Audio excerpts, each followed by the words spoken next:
before the show, I'm not scared of the computer that fast as the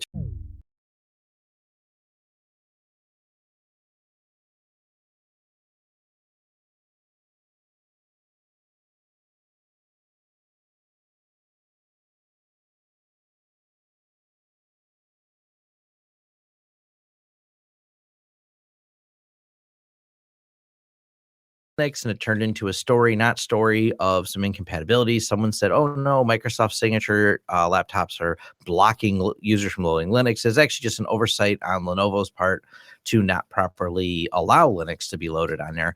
And the Yoga is actually a really nice laptop. The previous models were, but the new model that came out did not have, you couldn't get Linux on it. It had a lot of weird things that were kind of Windows 10 only. Matter of fact, it wouldn't run any other OS but Windows 10. So people were thinking it's like a new trend in hardware. It's more of an oversight, but due to public outcry and a slap in the face, and the 2% of us that are angry enough to be vocal, we decided Lenovo patched it, and they now have a BIOS update. So if you are the owner of this and you couldn't run Linux previously, you can now. So there you go. I thought that was a good thing. Good. So they care. Lenovo listened to us. Us, vocal Linux users who want to run new laptops. The Friday 10/21 massive DDoS attack was fascinating to watch because it broke big pieces of the internet. We had clients that had their servers down. We had because they used AWS for hosting, and AWS was using the backend Dyn DNS as their DNS host, and that's where the attack focused. So the attackers were pretty smart. If you focused on Dyn DNS, everyone who relied on Dyn DNS went down with them. So it broke internet on the eastern seaboard, and it was toasters. It was IoT devices all sending out the attacks. Security systems. And as I had posted in a few places, the global internet, which was designed to survive perhaps even a nuclear attack, has now been brought to its knees by a toaster. So yeah, that was a pretty sad state of thing. And it's not easy to mitigate because what they were doing is taking all these IoT devices and sending valid requests with them. So they sent valid requests with IoT devices. They just sent so many requests, they were able to shut things down. So it kind of broke a lot of things. Now, allegedly, and I've not been clear on this whole process, but the attackers claim that was a proof of concept, kind of a weapons demo. And now they're offering that as a service to the highest bidder. So what are they calling it? DDoS as a service? It really is. You've been able to buy DDoS as a service on the dark web for quite a while. Now it's just gotten, that's what each one, it's an arms race. So it keeps going to a grander and grander scale. So they attack Krebs, and we talked about that last episode. Yes. This is a similar attack, and now it's gotten bigger. They were able to shut down Amazon Web Services on the East Coast. They shut down PayPal, Square, all the major payment services. The flaw really comes down to them all running the same back-end DNS company, because no one thought of DNS as a point of attack. So their web servers are protected on the front end, but if you can't find a web service because they took down their DNS, you suddenly found a other way to shut them down. Well, you can just type in the number. Yeah. Right. Yeah. That was a joke. Yeah, we could just memorize all the numbers, which actually still breaks with shared hosting, because Apache uses the DNS information to determine which page you want to land on with shared hosting. So that breaks that too. There. That's very relevant. Yeah. That was for my joke. We Took do me a while know to find that. is that lots of companies now, instead of just having, because you can have as many DNS entries for the most part, there's room for more than just Dyn DNS. So many companies now have someone besides Dyn DNS as their backend DNS host as a backup. So now they'd have to attack 2 DNS companies to make that go down. Right. So yeah, that's what I have. How hard would that be? Well, it comes down to scale. The way this works is it scales up. So if Dyn DNS can handle 1 terabyte a second on theirs, they just need a 1.1 terabyte a second attack.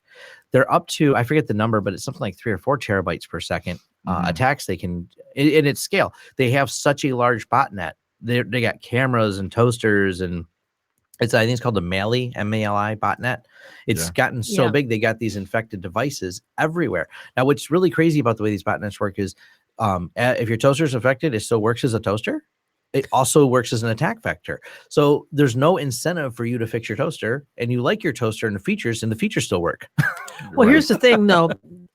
Where this becomes obvious is at the internet service provider level, because if they see, maybe I'm oversimplifying it, but if they see a whole bunch of their customers starting to send out That's one. We don't want to put the onus on the ISP. No, I agree. We don't. But Two, it's regular traffic. All you're seeing is an IP address make a DNS request to a DNS server. The problem comes when they have 1.1 terabyte of data all going to one DNS server, but it's all coming from individual. It's so scaled and it's so many, like literally millions of devices, and it's across so many different ISPs. It becomes a really hard thing. The people who know it the best are DNS because they see it coming. But when you look at where the threats are coming from, it's not single sourced. It's Right. globally sourced. okay. So it creates it's really hard to mitigate. Mhm. It's There are things like amplified attacks that it's possible for the No, you're ruining my ISP. Sunday. It's possible for ISPs to filter for that stuff because it's being sent from an IP address that's not in their space. Yeah. So it's possible for them to do that, but then to have them turn on one more thing to IP filtering on top of their routing, it'd probably crash half of the ISP's well, that's not my routers. point. My point is, if they're able to, if the request is being made for certain IP addresses or certain sites, that the internet service provider, that we don't have them put the onus on them to stop it, that they put the onus on you. Just shut that. Well, see, and that's where it comes, because, for example, camera systems that were affected by this. If the camera system is using a cloud program and a cloud program runs on Amazon Web Services, every day that camera's making DNS calls to Amazon Cloud Services. Now that got shut down because the DNS lookup was for DNS. And what they did was they basically upped the amount of requests that camera makes to an unimaginable level. See, there should be it's like there should be a kind of a profile or, like as a far baseline. As a baseline. Or even like a rate limiter, because you don't need an actual baseline. You could say, you shouldn't be requesting more than once a second. Well, there you go. Let's jump back to our AI we story. Solved this This thing. is where you need AI watching to go, wait a minute, it's gone outside. I've learned through AI the standard numbers, and now these are going outside those deviations. Throttle them back. But that means we have to plug the AI into the global. It has we're to be doomed. We are just doomed, regardless. Because you'd have to take and basically have all the different ISPs cooperate and come up with a log standard that can feed to the one supercomputer so it can take over and fix the internet as people break it. Could it be done? Yes. That's really scary. Hey, wait a minute. It's rigged. Rigged. Sorry. That's as political as I'm going to get. All so, wow. Well, that was an interesting discussion about that whole DDoS.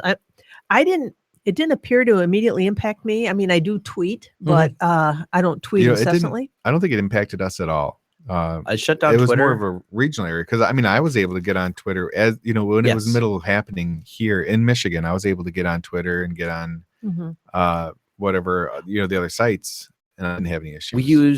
We have cache DNS with our FreeNAS. I'm sorry, PF Sensebox. So because we're caching DNS, it actually doesn't affect people who cache DNS, and undoubtedly in your organization there's cache DNS.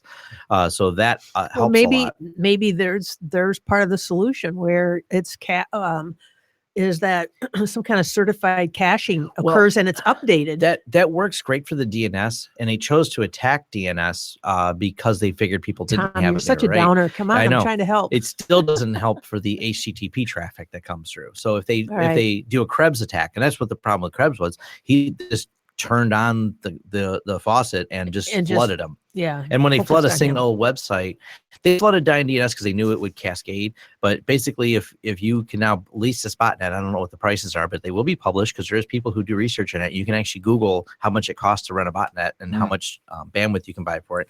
You can use this to knock your competitors' You can Google out. it, but do it on Tor. Do it on Tor. Right. Yeah, do it on Tor.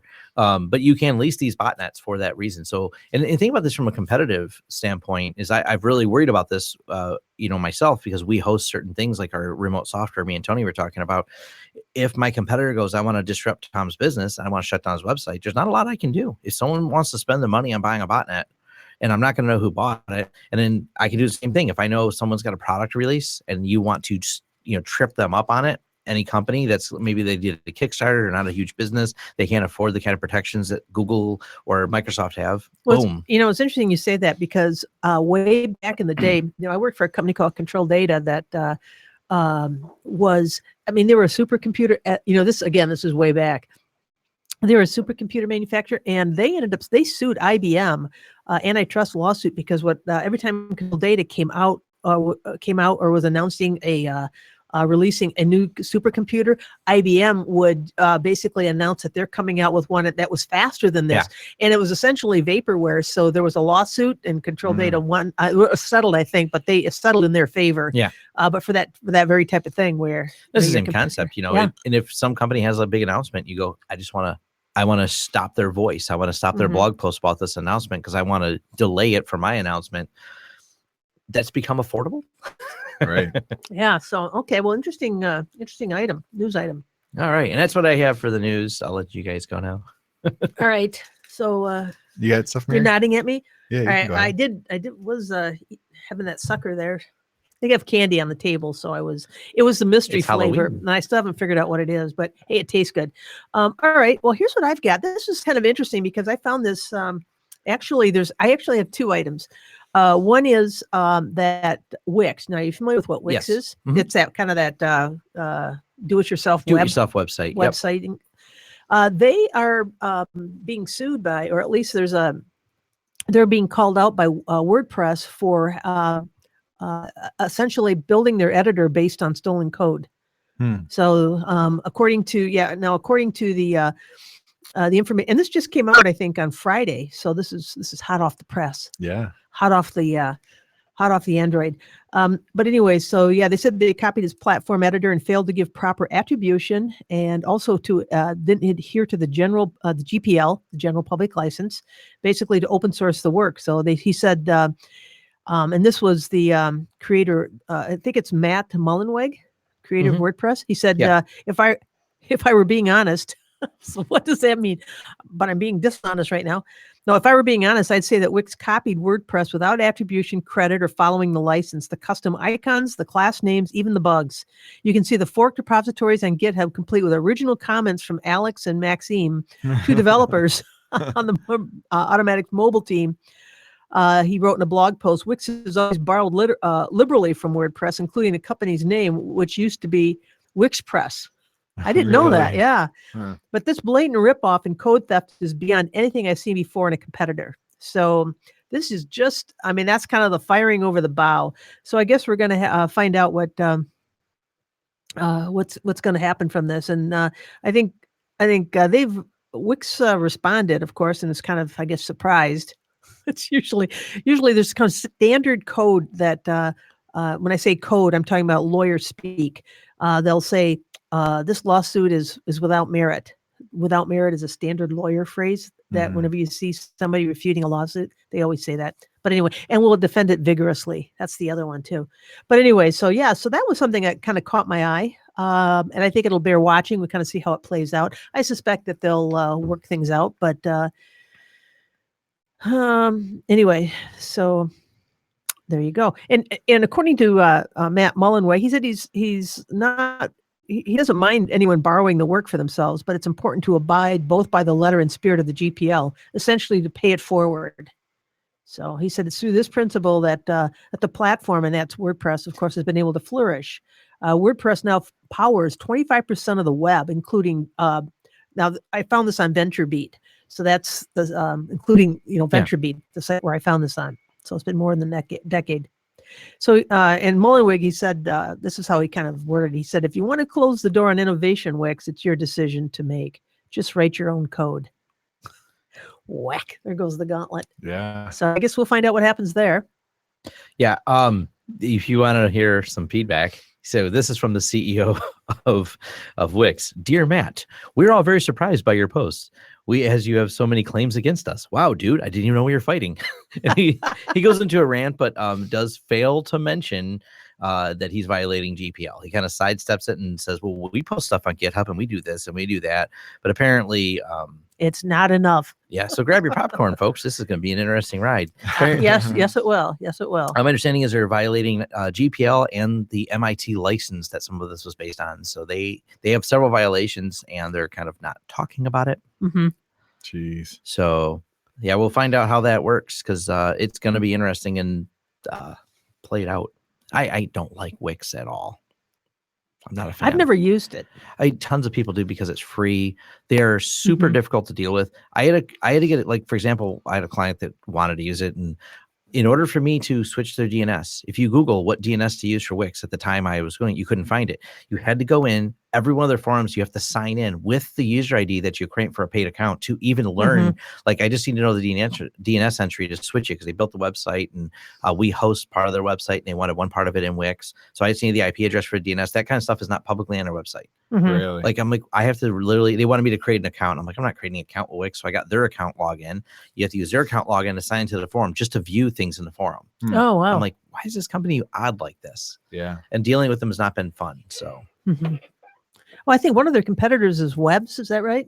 I think I used them for a while because I was helping somebody put up a site, and I didn't want I wanted them to be able to take care of their own site. And these kind of preformed web services like that are helpful in that regard, because then someone like myself, who's not extremely skilled in website maintenance, I don't have to deal with it. So anyway, but we use the premium version, so we paid a small monthly fee, and when you pay for it, you get better service. So I think that's that's one. But it's a lock-in with Wix. You live in their ecosystem, and you're subject to their terms. Versus WordPress is portable. If you go, I don't like your hosting, I'm going to export my WordPress site and upload it to another site. I'm dealing with that right now. The hosting of one of my clients wants to switch to me because the hosting company has just been a pain in the butt to deal with. So he's moving it to my hosting company, where I'm not a pain in the butt to deal with. So. Well, good. I'm glad WordPress called them out. Yes. But we'll keep an eye on that one. That's and interesting. Updates as needed. The only other one I've got was something that appeared, I think, Friday in Bloomberg. And this is Wall Street's frantic push to hire coders. And, of course, Wall Street has traditionally gotten their workers from colleges and, those kinds of places. But they've really, there are some very skilled people who perhaps have not gone that 4-year college route and who are skilled programmers and that type of thing. So what they're trying to do now is to find those types of people, because they need, as time goes on with, high frequency trading and all of the other kinds of technology based initiatives going on Wall Street, they need a ton of people. So what they've got now, and this one guy, they talk about this one guy, he worked at Best Buy. He loves technology, doesn't have a degree, but he said he enrolled in a 3-month coding boot camp that uses HackerRank. Are you familiar with that? It's a web platform that trains and grades people on writing computer code. Because anybody can write computer code, but apparently this site can take a look at it and it knows who writes it efficiently. Yes. So, but anyway, so after, and this guy, after earning a top ranking for Java developers globally, this guy was hired by JP Morgan Chase in December for its 2-year technology training program. So then, of course, once it gets into one of the Wall Street firms, then they learn all the ins and outs of what they do and how to apply their technology education in that regard. So anyway, I thought that was kind of interesting, and it just goes to show. You can be a dropout, but if you know what the heck you're doing, their jobs. It's really interesting. So one of my friends, he stopped by my office the other day. He was selling his old video cards to my employees, because he's got just tons of money. So whenever something new comes out, he just gets rid of his old equipment, buys a new one. Yeah. Anyways, what I'm getting at is he's a really good programmer, and he's one of those things is I know how good he's done a lot of coding for me. And it's amazing the differences, because I've worked with different coders, and he's so good, and it's hard to define, because everyone's like, oh, I know Java, but that's such a vague statement. And he's a dropout. He works primarily, his day job is coding for Fortune 500 companies. And he makes so much money doing it. But he says, he goes, I show up to work late, I leave early. And he goes, they never say a word. But he goes, some of the other guys, if they're a minute late, the boss is like, you were a minute late. And stuff like that. I said, and I asked him, I said, so how's their coding? He goes, oh God. He goes, I spend so much time debugging anything they write. He goes, sometimes I just want to write it myself. Because that's the problem. They're all of the same titles, so to speak. And it takes time to figure it out. But there's been a couple of these competitive things. HackerRank I didn't know about. There was another one that was a video game. And they would judge the people by the highest scores in the game. The game required you to code your way to success. So the people that scored the best in the game coded the most efficiently, and they would get job offers. The people in the top rankings, they didn't know that's what it was for. It's just a site someone made for competitiveness. It had a back end deal where Oh, they would interesting. pick the best people out of there and say, would you like a job? You're clearly a talented Java programmer or whatever language they were ready to get in. So Nice. that's kind of a neat concept. And I think we're going to start seeing more of that because lots of people are starting to put the stamp on there. I'm a coder. But one of my friends who owns a big programming company, that's one of his problems is that the resume all says they're a coder, but he's looking at their GitHub, he's looking at their previous projects, and then he has to really sit them down and understand how they code to understand, are you good at it? Because lots of people have it as a title, but are you good at it? Because it's very, very subjective because there's so many different ways you could write the same code to get the same function done. But one of those ways is way more efficient than the other and doesn't have a copy on write problem. Right. Yeah, there you go. Oh, I love it how we managed to get our episode name in throughout the course of the episode. Right. That's a big deal. It is. It is. Sadly. All right. So, Tony, the attention is shifting to you. Do share your news with us. Speaking of bugs and probably bad programmers, I'm going to assume. Yeah. Adobe has hit the boards again with Flash. Yes. There's another Wait, I just installed it in Budgie Remix. You heard about that last episode? You can just uninstall it. Yeah. Right. Yeah, get rid of it. There's a new one that there's a bug with the alter or use alter free function, and it allows remote code execution. So it crashes. So a specially crafted Flash app will hit this, it'll crash and then execute random code that you will be able to take over your computer. Wow. And it's another one. Bad stuff. So the other thing, other stats on here I'm reading is that there's, am I on the right page?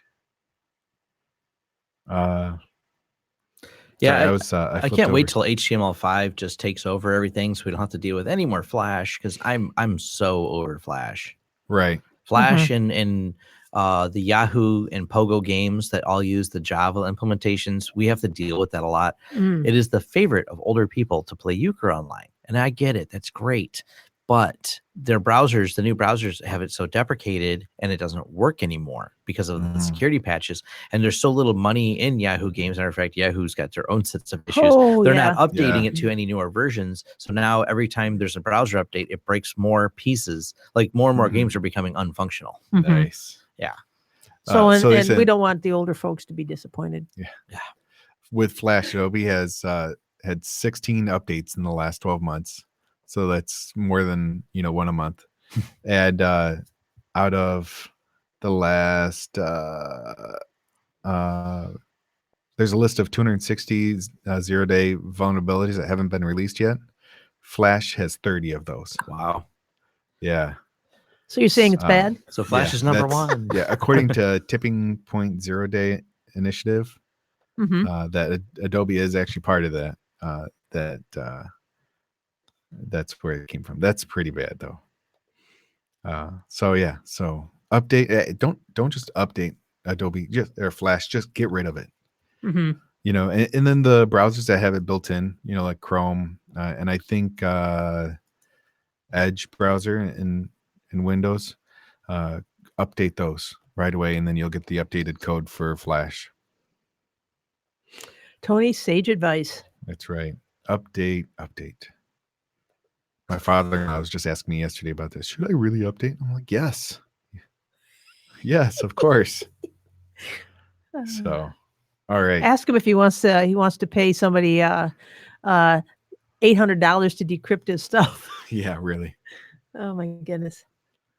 All right. That's really all I saw. Okay.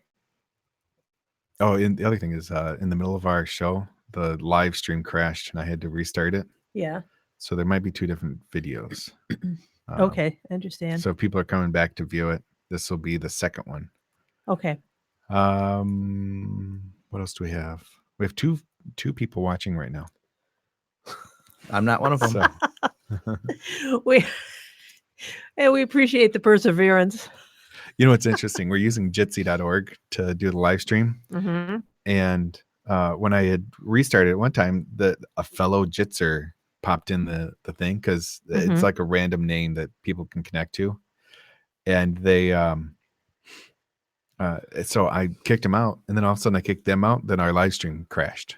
So I don't know if that's related, if that has to be in there. So I just muted that person so they're not.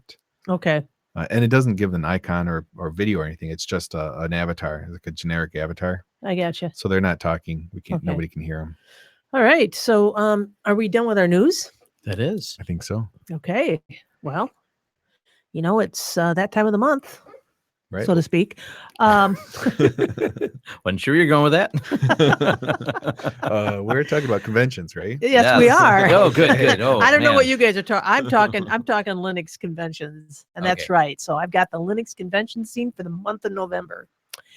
And first up, which means it's happening next weekend, we've got the Linux Plumbers Conference in beautiful, high altitude Santa Fe, New Mexico.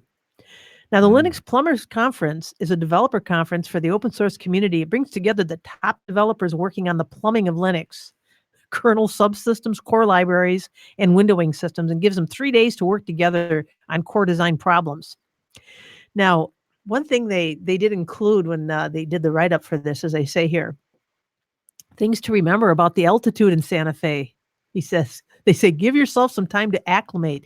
Take it easy because Santa Fe is over 7,000 feet. Oh, really? Yeah. Wow, I've got friends in New Mexico, and they call us all flatlanders. And Santa Fe is a beautiful city. Or it's not a city, it's really a town, a beautiful town.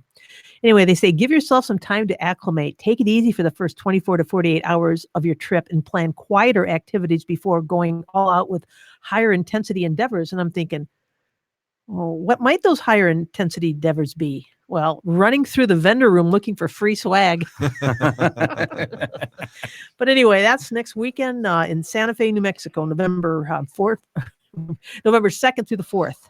All right. Next up on our Linux conventions, we've got the Seattle GNU Linux Conference 2016, or SEAGL. That's SEAGL. I love plays on words. I know. Yeah. I bet the Birds of a Feather track is really hot for this one. Is that one new? Huh? What? Is that one new? Because I don't remember hearing that before. Oh, I'm so slow with that. Here, while you're talking. All right, you have to see it. Okay, let's try it again. I bet the Birds of a Feather track are pretty popular for that one. All right, Tony. Yeah, that was great. Maybe you can splice that, Tom. All right, but anyway, so back to a serious note here. But it's at an address. It was actually at Seattle Central College, and this is November 11th through the 12th in Seattle, Washington State. And it's a grassroots technical conference dedicated to spreading awareness and knowledge about the GNU Linux community and free Libre open source software hardware. Our goal for SEAGL, it is great, Tom, isn't it? Is to produce an event which is as enjoyable and informative for those who spend their days maintaining hundreds of servers as it is for a student who has only just started exploring technology options. So, and actually, this is the third year. They got started in 2013. So anyway, so that's SEAGL in beautiful Seattle, Washington.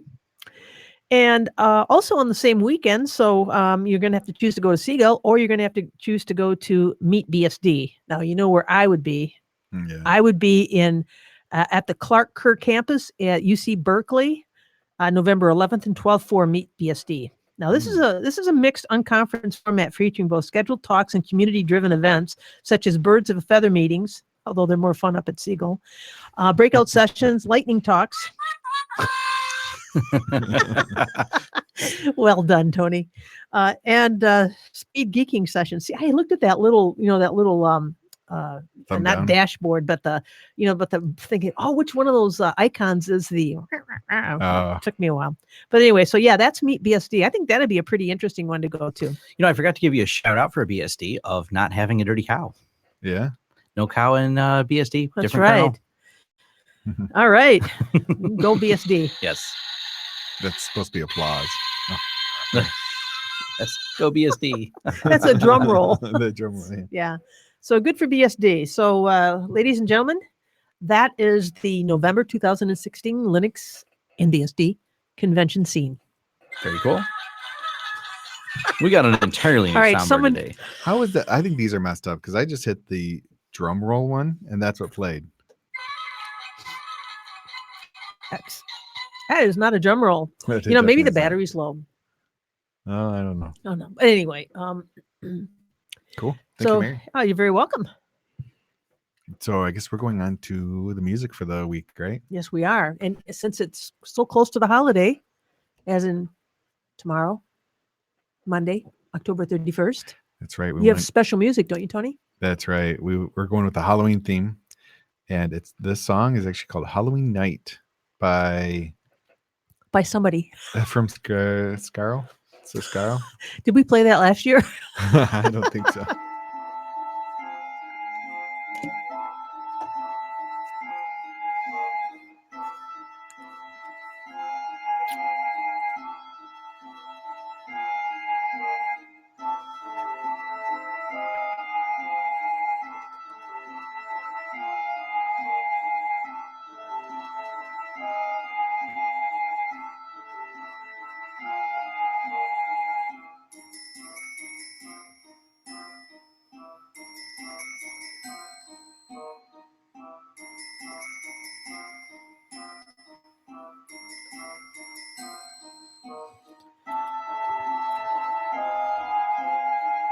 So the song.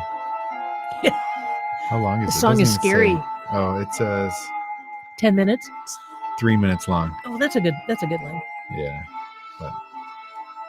So there we go. So if you want to listen to the full song, either go to our show notes and grab the link, or pull down our edited version of the podcast, and you can hear it there. All right. So you've been listening to the Sunday Morning Linux Review. This was episode 214. Dirty Cow and Yakety Yaks. That's right. Yep. This is Tony Bemis, Mary Tomich, and Tom Lawrence. See you next time. You've been listening to the Sunday Morning Linux Review. If you would like more information about this or other shows, go to smlr.us. Feel free to send comments to show@smlr.us or give us a call at 734-258-7009. I'm John Miller. If you don't like it, you can bite my 8-bit metal ass. That's bite with a Y.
Rubber rooms and taking fun pills, filling up on notes and dollar bills.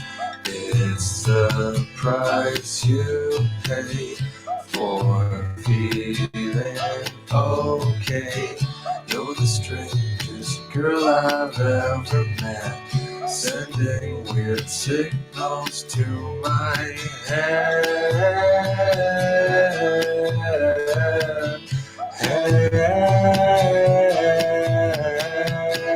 I'm thinking about fixing my brain, but I'm afraid I won't feel the same.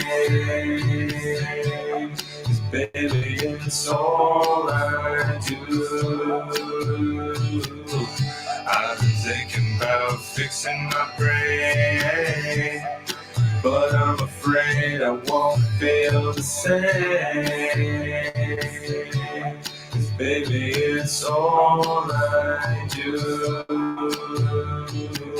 Spending more and more time up in bed, thinking about the things I think you said. It's been no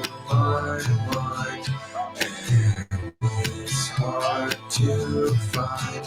Bad habits come and go. I'm afraid my mind is getting slow.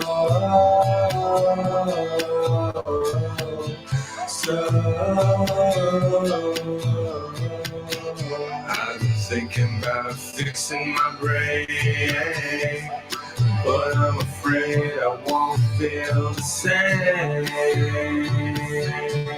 'Cause baby, it's all I do. I've been thinking about fixing my brain, but I'm afraid I won't feel the same. 'Cause baby, it's all I do.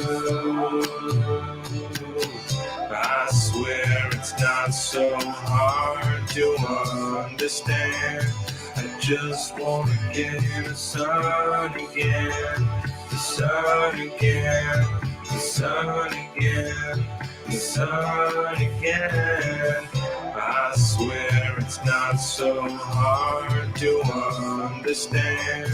I just wanna get in the sun again, the sun again, the sun again, the sun again.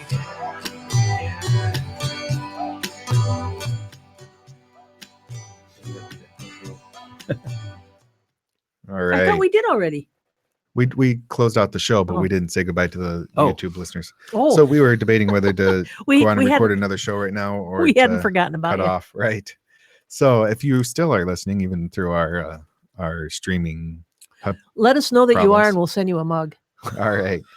Actually, there was a DOD dummy was he was just messaging on IRC and he said he was watching. So thank you. But we're gonna be stopping here, and if you want to watch I think it's 2 different videos at this point.